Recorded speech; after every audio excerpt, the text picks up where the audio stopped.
Spartans, to the latest podcast of all, the book club. Yay! We're actually doing a full book.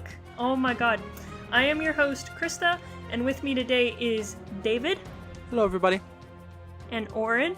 Hello, welcome back. And this time we're talking about the old book, The Cole Protocol.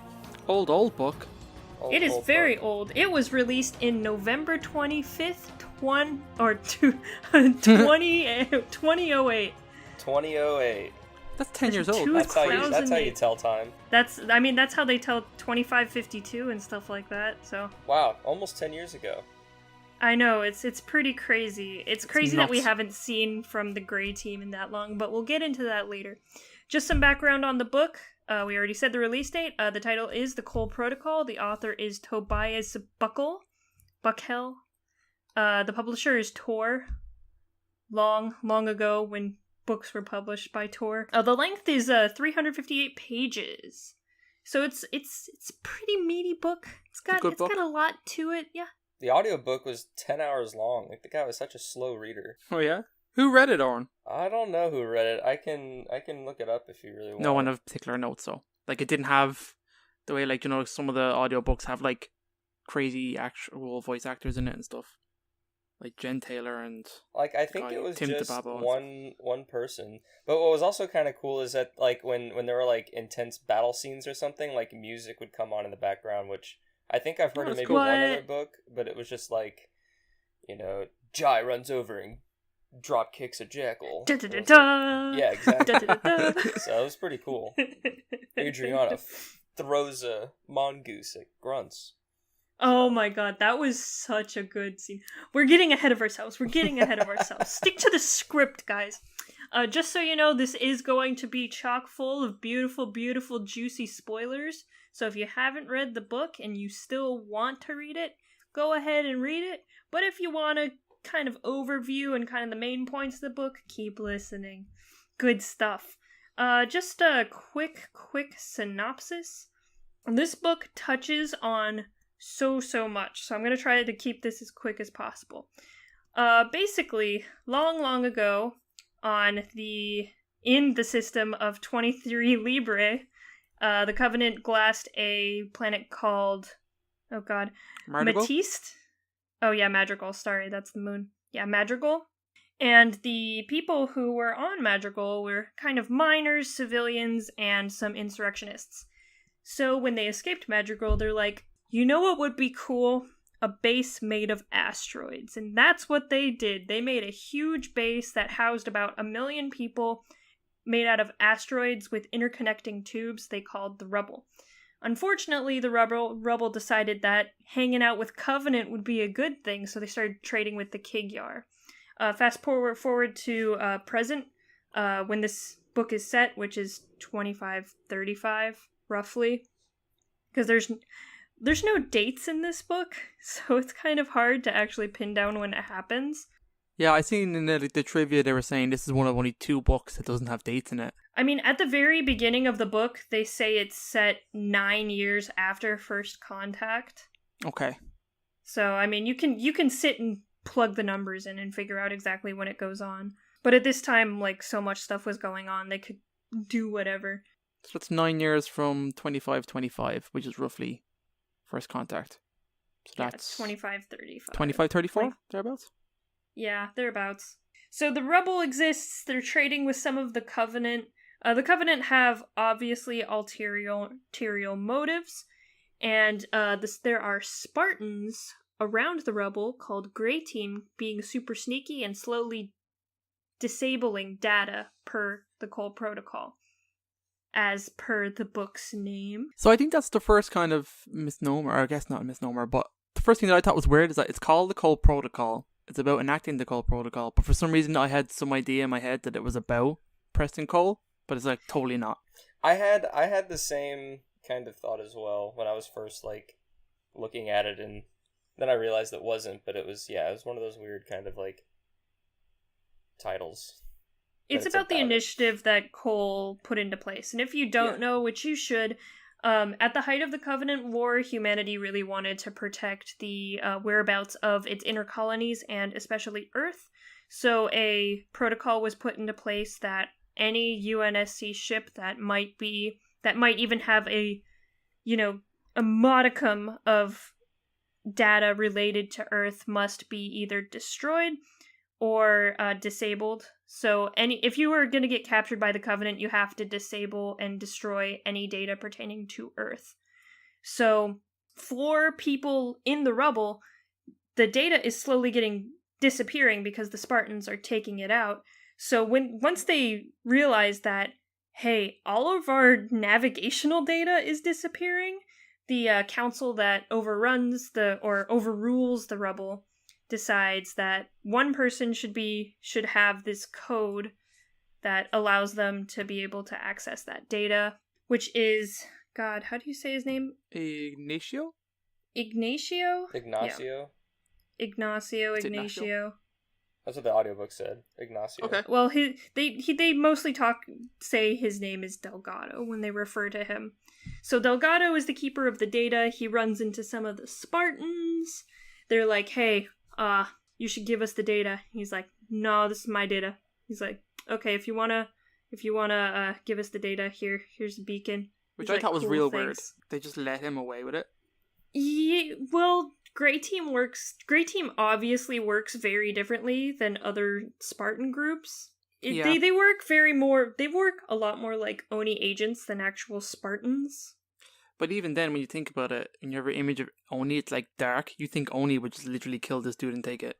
You wouldn't really. Well, they didn't know where he hid it too, because he would pick hiding places and then change the hiding places every so often. But you imagine Oni would torture as opposed to just come back and tell us when you want to give it to us. Just seems super nice. They're super nice Spartans. That's all I'm getting at. Yeah, they are very nice Spartans, but they're very different Spartans. So the whole book centers around trying to find this chip that contains the navigational data. Keyes shows up and he kind of gets mixed into all of this because they're all looking for this ship called the Kestrel. Was it the Kestrel? Yeah. Yeah, which is a smuggler insurrectionist ship that does have more data on it. So they're looking for the ship and the chip itself located in the Rubble. Keyes kind of gets mixed up in all of this, kind of ends up becoming a commander for the first time in his life and has to make some hard decisions. There are some cool ODSTs. They somehow got Thiel Vadam in here as well, Arbiter, who is also looking for this, and then of course the Kigyar.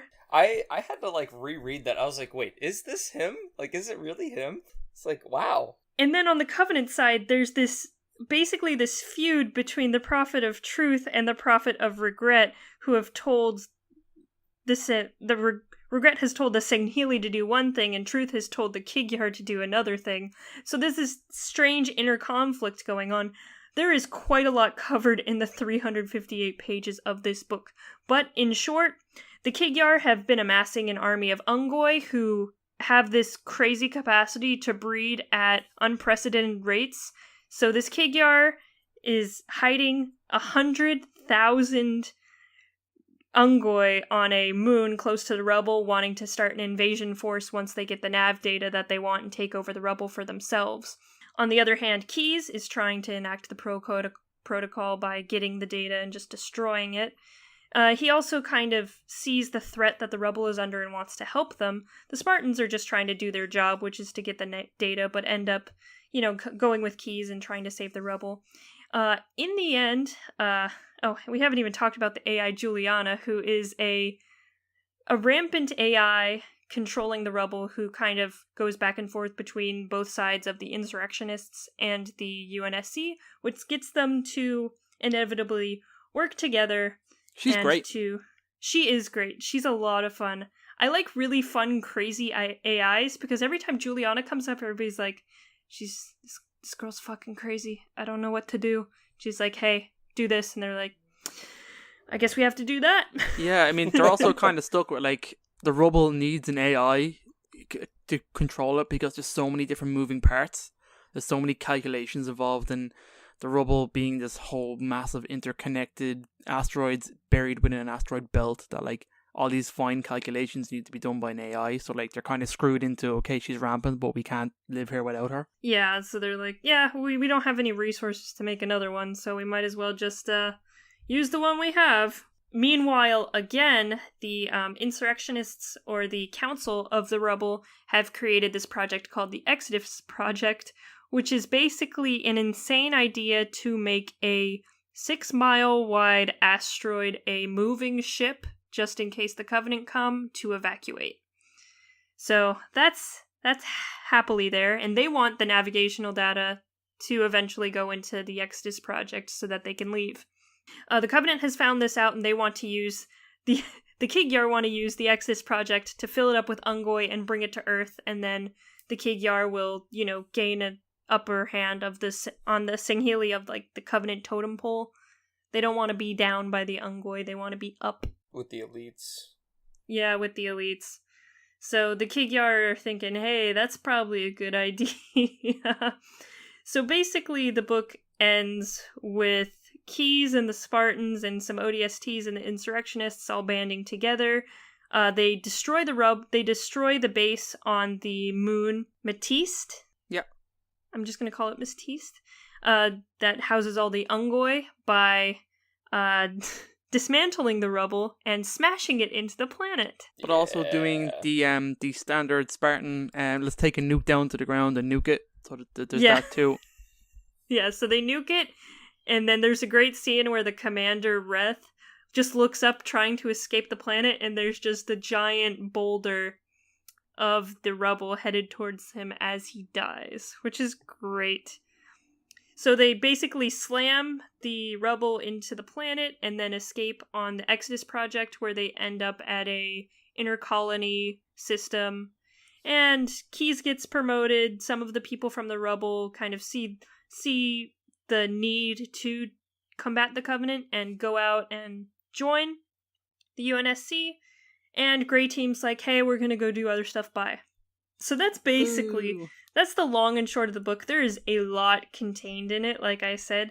There are a lot of, like, subtle hints, like, you get to learn more about Thiel and the Vidam family and how they came into origins, and just, there's a lot of the Singhili honor housed in this book as well. This book does so much that I really I'd forgotten about, just in terms of how it covers, like, the inner politics of the Covenant, to the UNSC and insurrectionists, how they relationship with how humanity is with Covenant, Kig-Yar with Doomguy. It's like, it's crazy. There's so many different things going on in a book that is relatively smallish, I guess. I mean, it's a good sized book, like you said, but it covers so much. And then it has Grey Team in there that operates much differently than Spartans that we're used to.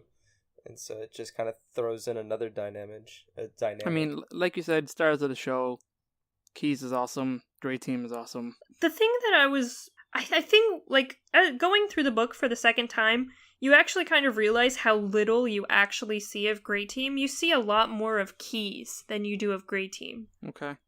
Grey Team kind of, like, lurk around in the background and kind of just do stuff in the background until the very finale where the Spartans are really needed. But Keyes is the one kind of doing everything in this book. All in all, this is a Keyes book, I'd say. Yeah. Which is kind of weird. You don't really expect it to be that way. But even then, like, your man Ignacio Delgado, he'd be another kind of main character in it. The guy who has the nav data for, like, the whole book. He, at the very end, joins the UNSC at the Navy, but we never hear from him again. Which I thought was weird, because I went looking up to see, where is that guy? He was a pretty big character. But he, like, never comes back into the story or to the lore. I think and he he'd has be a cool. lot of character development in the book too. Yeah. He kind of comes off very sulky, like really liking the insurrectionists. He starts to kind of meet the Spartans, and one of the Spartans, Adriana. We need to talk about the composition of Grey Team after this, but yeah. he comes into contact with Adriana. They kind of become friends. He still is wary of Spartans kind of roaming around the rubble, kind of skulking about. But he sees the potential of having someone like a Spartan around. And then he kind of comes over to the UNSC side at the end, and of course at the very end, an Oni agent's like, "Hey, you want a ship? You get a ship." He's like, "Cool." And he lives happily ever after. The recruiter was like, "We shouldn't give it." He's been working with the insurrection. It's like, yeah, but he hates Covenant scum. Give him a ship. But that's probably just the way it was at the start, in terms of, look, we needed everybody to fight the Covenant. Who cares? Do you know what I mean? We just need him, point him a ship, point him, give him a gun, point him at the bad guy. So let's talk about Grey Team, because even though Grey Team aren't super highlighted in this book, they are, like, this is the first time we really see a Spartan team that goes outside the basic, put me in front of the enemy and I'll shoot them down. They're kind of more like secret agents, kind of more Oni skulking about. There are 3 of them on the team: Adriana 111, Jai 006, which is the leader, and Mike 120.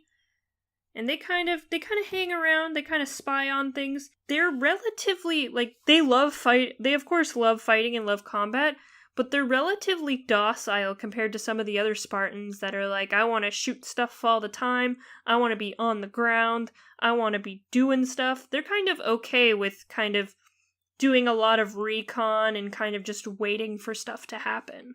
They're very cool. I want to say, is it this book that has their backstory of them as Spartan-IIs being trained? Yes, it does. Yeah. It does a great way of kids, introducing them as kids, where they're each individually weird, so they get lumped together in kind of one team as kind of like the misfits, and then they get kind of, I guess, accustomed to each other, and they just have a great dynamic. And I think they're also very different, also in terms of how they interact with normal, let's say, humans. Let's say normal Spartan-IIs would be very standoffish.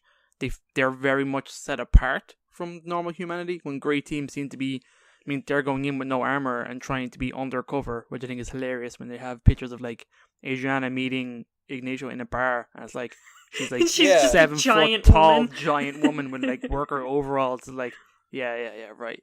You don't stick out at all.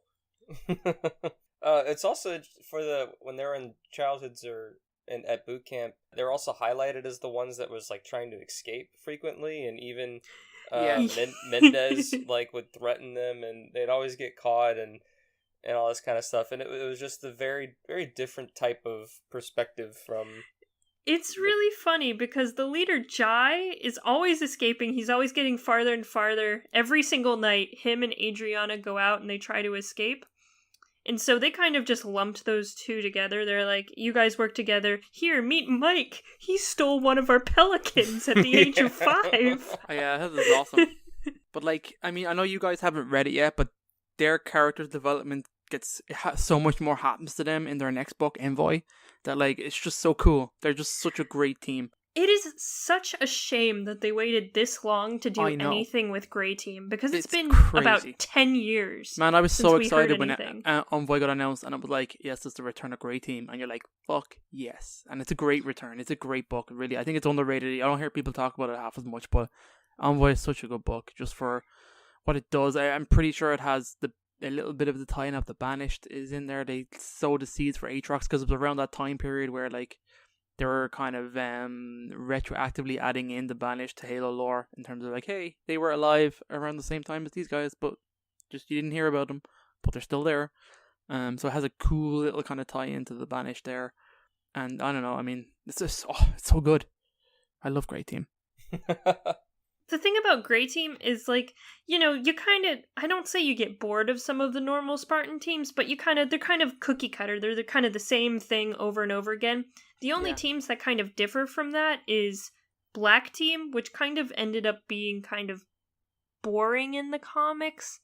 They weren't overly interesting. And then you have Grey Team, which, I mean, the Cold Protocol is such a good book to highlight them, and then they just kind of disappear.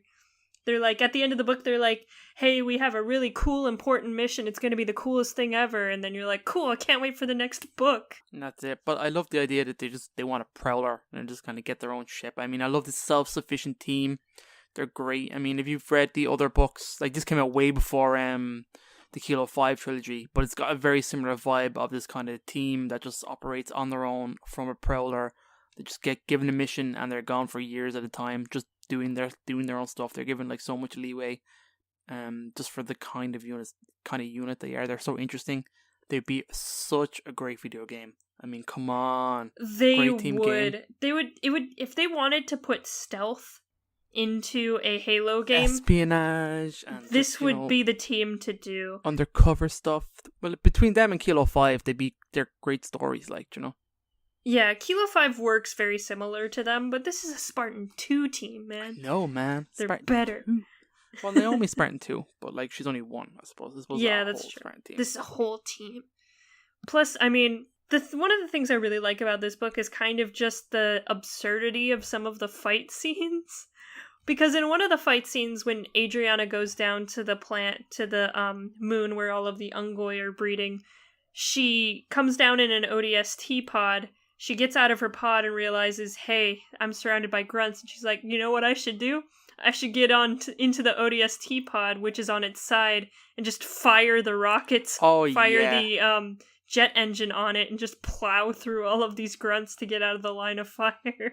I did think that was a great moment. I also have some pretty solid like ODSTs in this book. I think the ODSTs come off quite well, and Keyes, his command of them, and see him gaining the respect of ODSTs, and some of the, he gets the tattoo. Yeah, I thought that was a great moment where they not induct him into like one of their ranks, like an honorary kind of ODST because of the mission. I think they were doing some kind of supply run. They were boarding a ship, and then it was like had insurrectionists on it, so like it exploded, and there were loads of like kind of like an ambush kind of stuff.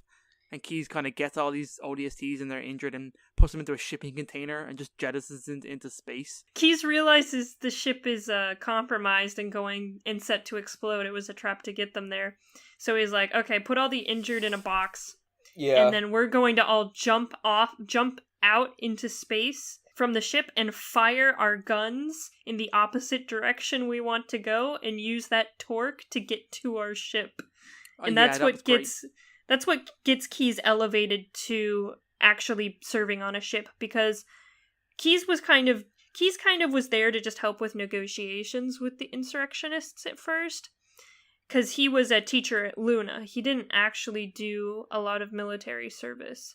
So this is what gets him into more of the military side of things and gets him on a ship. Yeah, gets him back into the command structure, because I think after recruiting the Spartan-IIs, he kind of goes a bit quiet in terms of his career. I think he goes back to teaching. He just comes off. I think I want to say it's because of Miranda, wasn't it? It was because he had a kid he was raising. Yeah, she was on Luna. I thought he would get his his organs flash cloned, and he had like a disability of sort that kind of pushed him into the chair. I can't remember. I think that's one of the reasons, but I think Miranda was also a really big reason, because she was going to school on Luna, so Keyes was just like, okay, I'll teach on Luna. And at this point in the book, Miranda's old enough to kind of take care of herself, so he starts to think about going back into the military and fighting the Covenant. Oh, it's such a cool thing. And I have to say, I do like seeing Arbiter again. I thought he was great in this. Seeing his kind of backstory and just his first contact with a Spartan is in this book. Him and Jai fight, and it's a cool fight. That was great. Wasn't it? It was just like he'd never seen a Spartan before. He didn't know what it was. And he was so stunned. He's like, I'm evenly matched with this human. Human? In brackets. What the hell? And I just love that. Or like he was even, like he said human, but he couldn't believe that it's a human. So in his mind, he's like, no, this can't be a human. There has to be some sort of demon, some heretical alien. And the humans must have done something to create this abomination. It was so, But what was nice is that, is you had, the way the book is set up, like most Halo books, is that it follows the point of view of different characters, and it's, you never know what the next chapter is going to be about, and so the chapter before that, you had Delgado and one of the ODSTs have, a really nice moment before, basically to fend off as, a last stand, and then it cuts to the Covenant side, and then now you're at his point of, or Nathel and his guy, Zhang, his like point of view, and then you get that fight from their point of view, whereas like it was kind of foreshadowed in the chapter before that, oh, we need Jai, I need you to come help out the ODST, he's like dying or whatever. And but yeah, just how it was introduced and then it was actually written just sold it and made it just such an awesome scene. Especially during the climax and all of the combat scenes in this book, there's like a chapter on every page. Just to tell you, there's 76 chapters in a 358 page book. There's a crazy amount of chapters, and most of them are like 2 pages long, and then you're switching to another character's point of view. And some of it will be like the same action too, where you'll see one character's point of view of them like going to a ship, and then you'll switch characters of them on that ship, and now it's like the action is technically continuous, but you're seeing it from everyone's point of views. It's like you're kind of inhabiting all of these different bodies. It weird. It took me a little while to really get my brain to keep switching back and forth, but it's very clever. As much as I love the writing of Tobias, the writer, I feel like splitting all of the points of view into chapters was a little confusing at times, because sometimes you would just change point of views and it'd be the exact same event. I liked the Karen Travis series a little more because when they changed points of view, it was more like it was a different story taking place. It wasn't the same story told from 2 different sides. Even if it was the same story taking place, they kind of just had an indent or a little like header, and then it would change characters. There wouldn't be a whole nother chapter for it. Okay, I get you. So you're like, okay, this is still the same event. It's just, we just switched characters instead of kind of, oh, there's a new chapter, what new is going on, and it's kind of the same thing. I understand. It does cut down the book from, like, I feel like this book probably isn't actually 358 pages, just with the amount of headers and the amount of, like, half-blank pages because of the next chapter. Let's talk about more of Thiel, because we really saw a lot of kind of Sangheili, kind of our first taste of Sangheili culture, and just how crazy it is. Because at one point, you know, one of Sangheili's zealots does like one thing on his own, and he was like, "You are dishonored. You will mark yourself with the mark of dishonor." He's like, "No, just please kill me. I just want to die." Yeah, he'd rather die than live with the shame. Than live with a brand on his arm, which is also great because that's what happens to Thel. It's like, oh. Yeah. It is.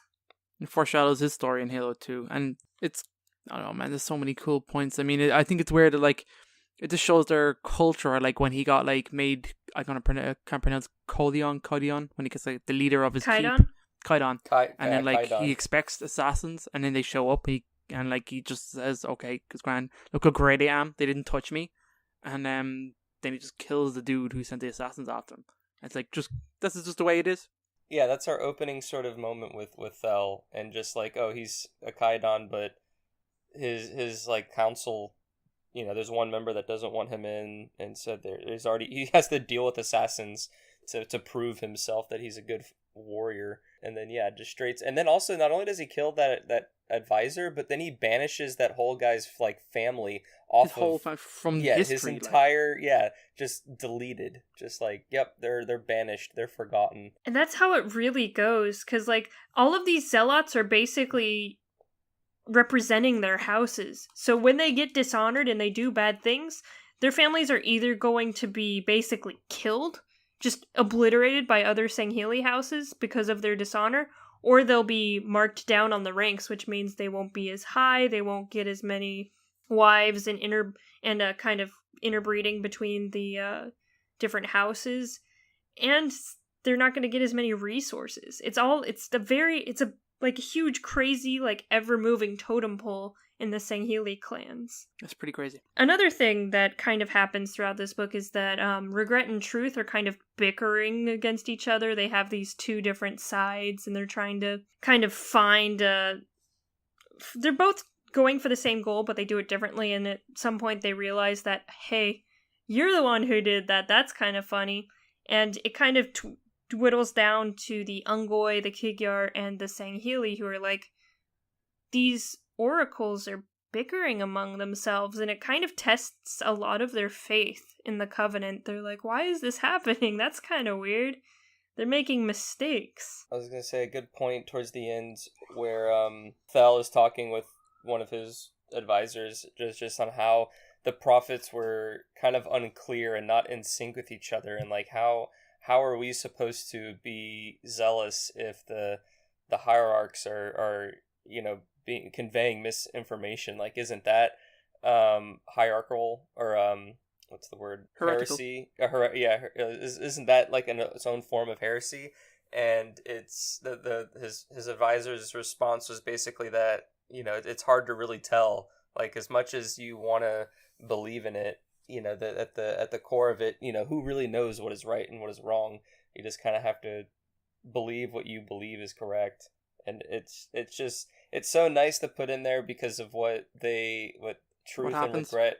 Yeah, just not only what they show in the book, but also just how it launches the whole like Halo 2, Halo 3 sort of Covenant structure. It sows the seed for the Arbiter to relinquish the Covenant and kind of become a friend to humans later in the series. It's funny. It's just good that it adds so much backstory to these characters so early on, and just maybe you just weren't aware that this existed. It's just one of those great books. It does so much with the space it has. It's such a good story. Talking about more Covenant races, can we talk about how insane the Ungoi breeding is? They're like goddamn bunnies. Like, holy shit. Jesus Christ. Like, the book explains that the hierarchs have restricted Ungoi mating and part of their breathing apparatus has a gas in it that keeps them from basically conceiving, wanting to reproduce. Contraceptive kind of thing in their gas that they put in. Yeah, and the Ungoi are really mad about it, but the reason they do it is because every time they leave the Ungoi alone, like two Ungoi become like 100,000 Ungoi.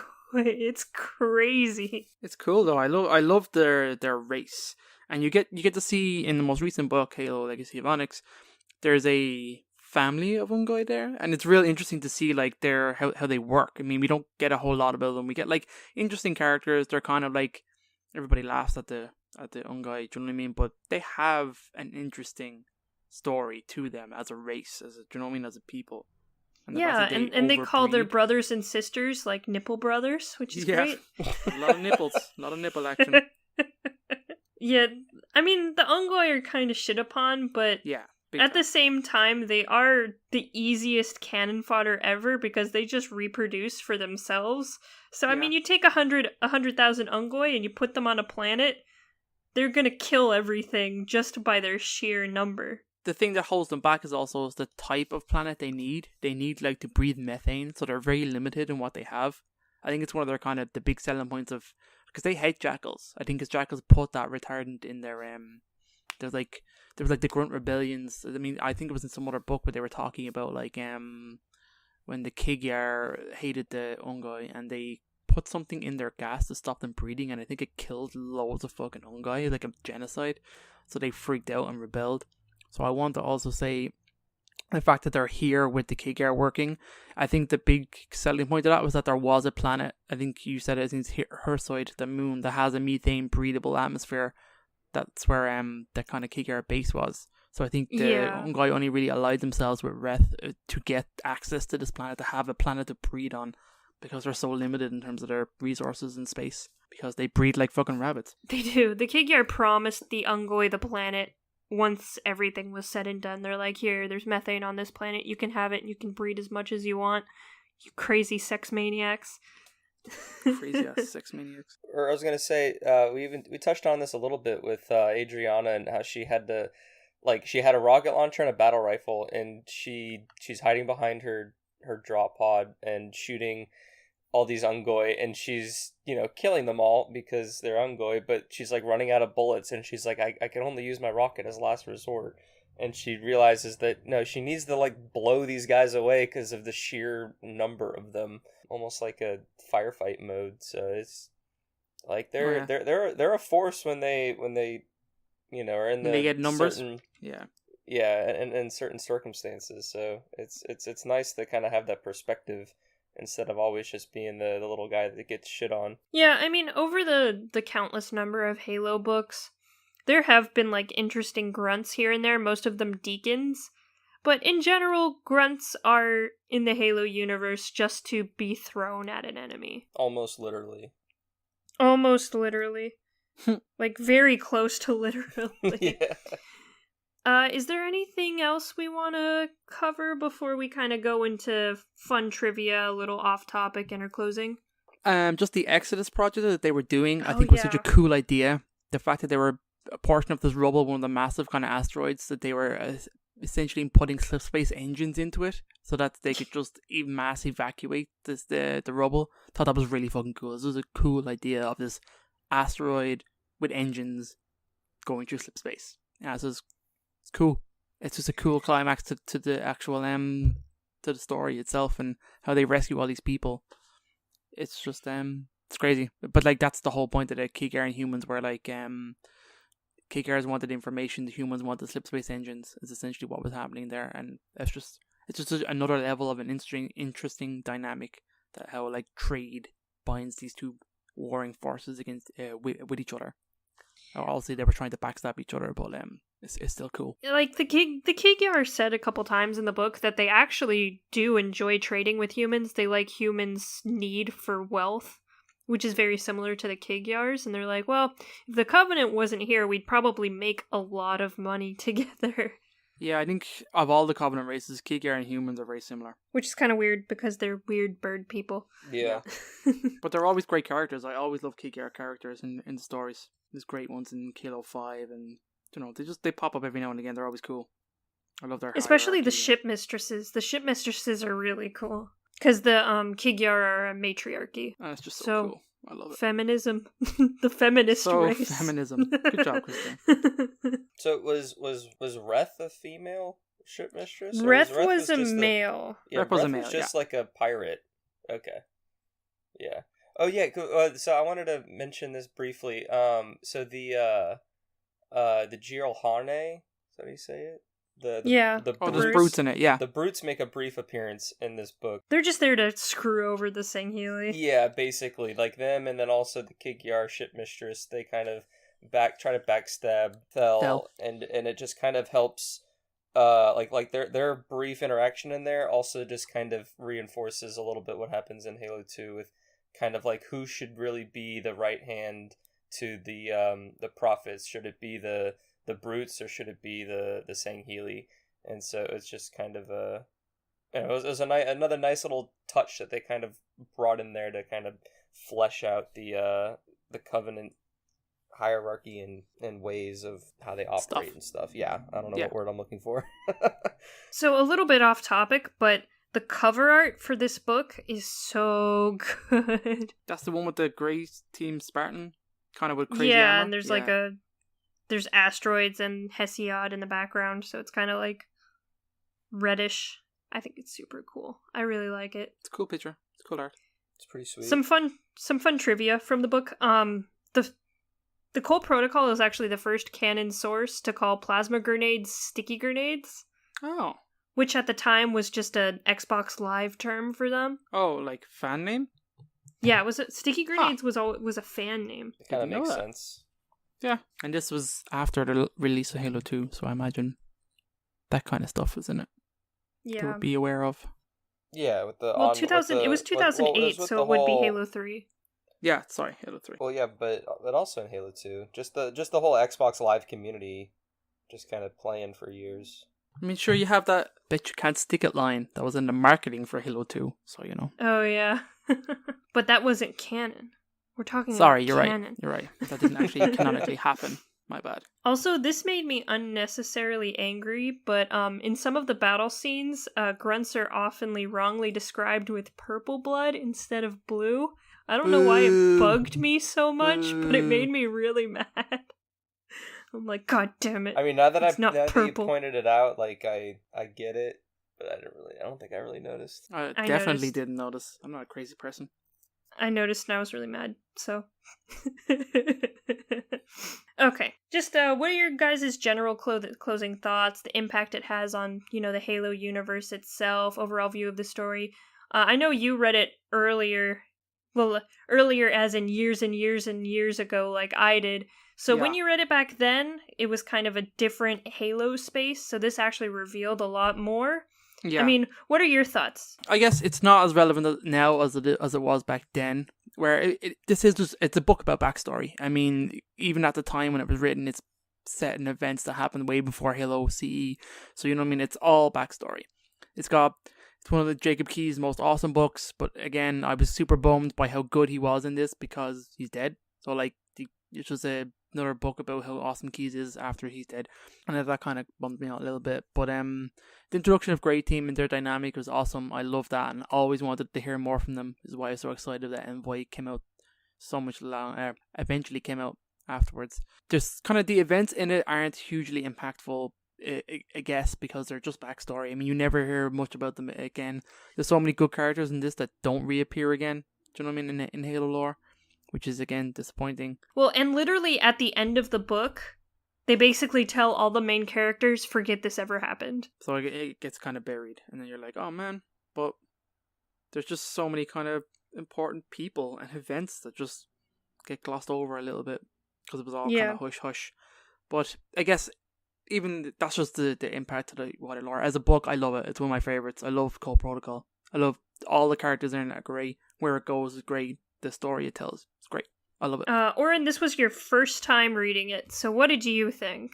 I was surprised and shocked just how deep it was. I mean, not to necessarily make it sound like I wasn't expecting it to be deep, but kind of just going in, I knew it was a predominantly Keyes story and that it didn't really go around the Cole Protocol, just or Admiral Cole, but kind of just touched on the early years of the Covenant War and how and it kind of wrapped itself around this idea of the Cole Protocol to protect Earth and the inner colonies. And so just kind of going in with that, it was just like, okay, let's just see what kind of cool story this is all about.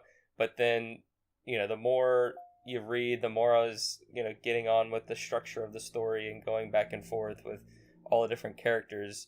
It really set in just like how deep the book goes into reinforcing all of the characters and story points from the games.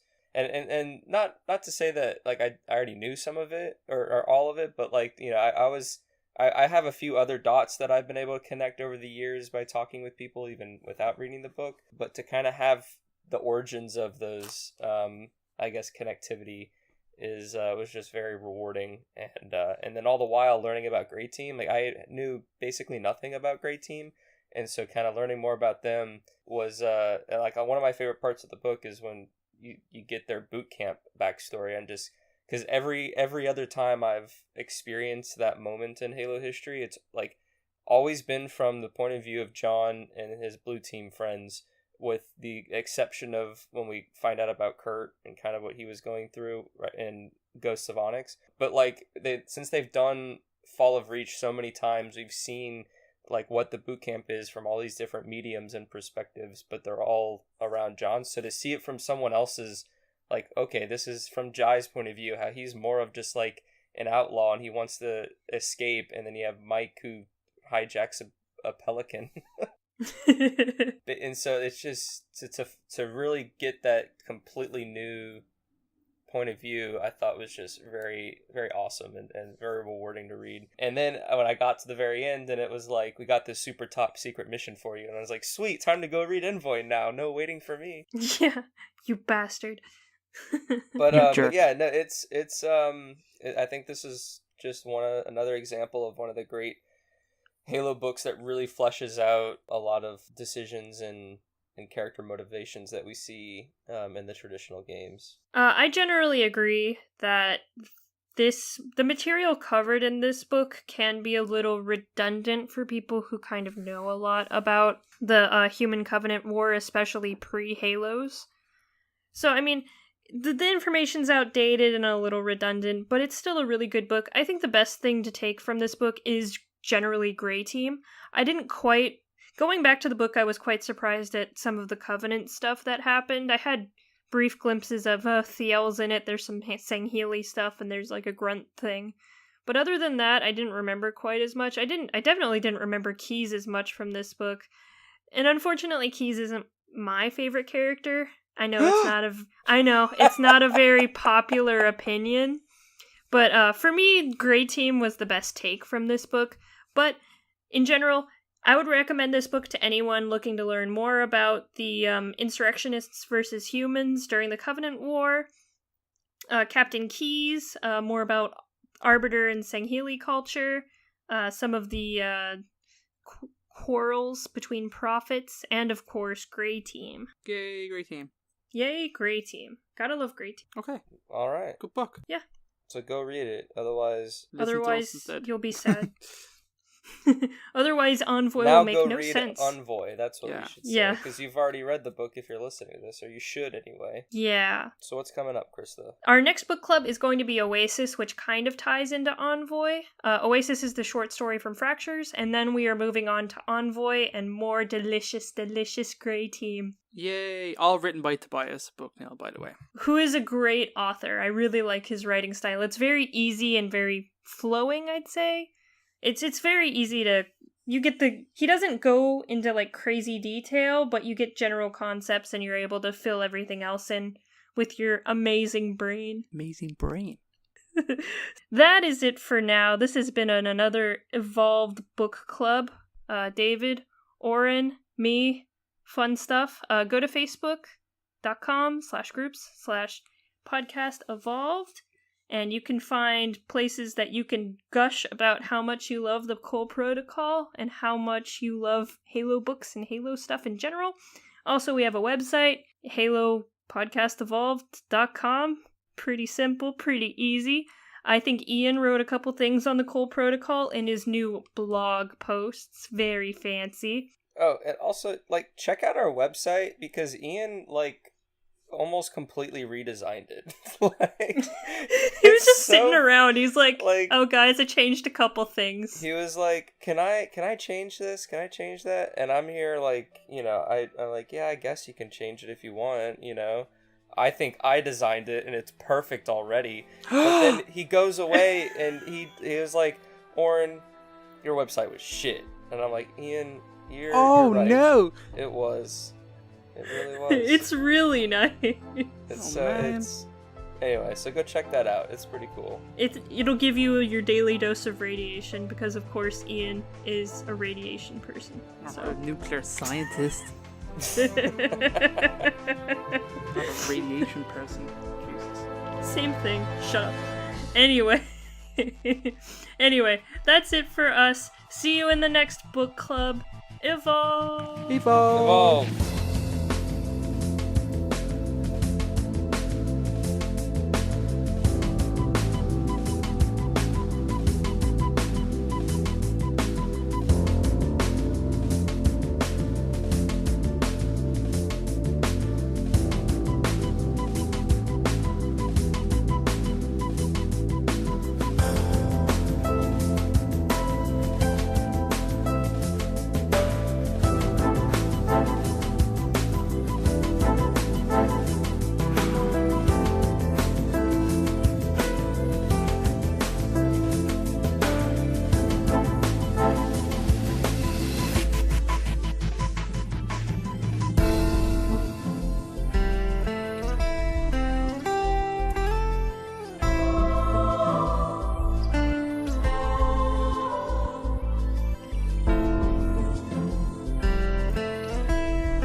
Hooray! We did it. We did another book club, guys.